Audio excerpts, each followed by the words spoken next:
everyone, my name is Adam Barton. I'm the front of house service manager there at the Mayfair, and today, along with some future weeks, we're going to be preparing some cocktails for you. Easy, we're just having some fun. Every restaurant person has a different opinion and suggestion on how to make a drink.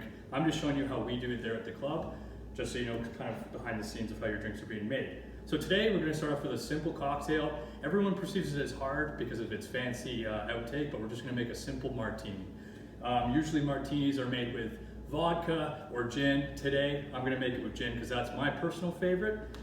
From left to right here, I do have the Botanist, Tanqueray 10, Hendrix, and Bombay.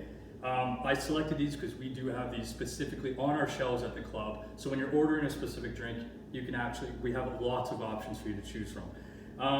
Before we get started, fun fact about, not fun exactly, but about Bombay Sapphire Gin, it's actually made with nuts. So if you do have a nut allergy, please refrain from drinking this type of gin. Also, be conscious of how you order drinks at a restaurant.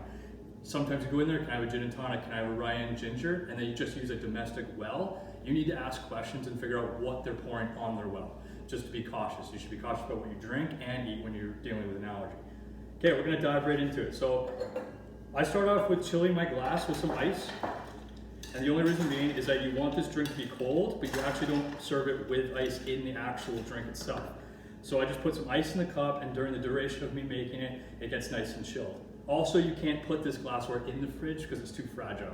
Not like a nice frosted pint glass. You need to do some buffering when it comes to the chilliness of the cup. So, really easy. We're gonna start with some ice in a shaker cup here. There we are.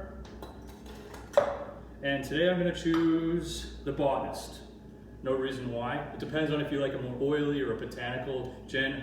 I, for one, like a botanical one. It has a little bit more floral patterns to it. And the name's cool, bottle's cool.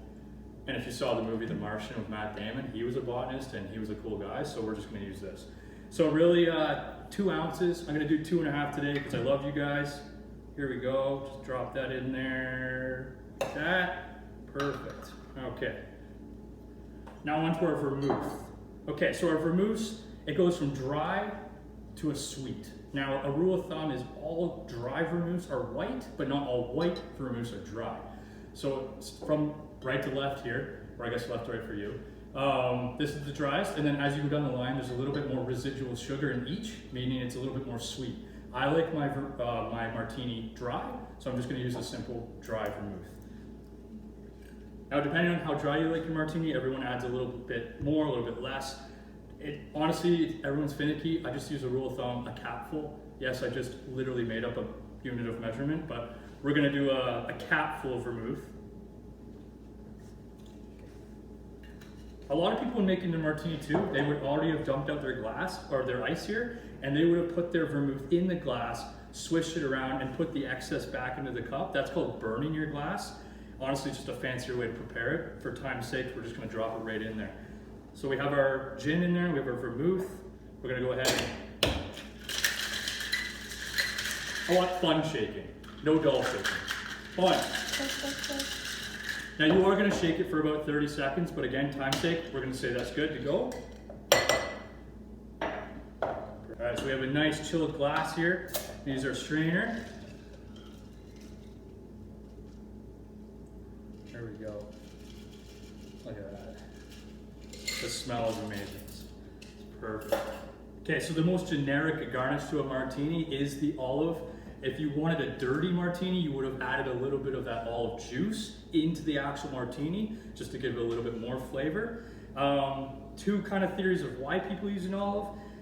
An olive does a good job of absorbing the vermouth and the gin, so after you're done completing the martini and you eat that olive, it's really tasty. And another thing is, in Prohibition, when people were actually making alcohol by like homemade, they used the saltiness of the olive to mask pretty much the quality of the vodka and gins that were awful during those times. So there you have it. We have a martini with a garnished olive.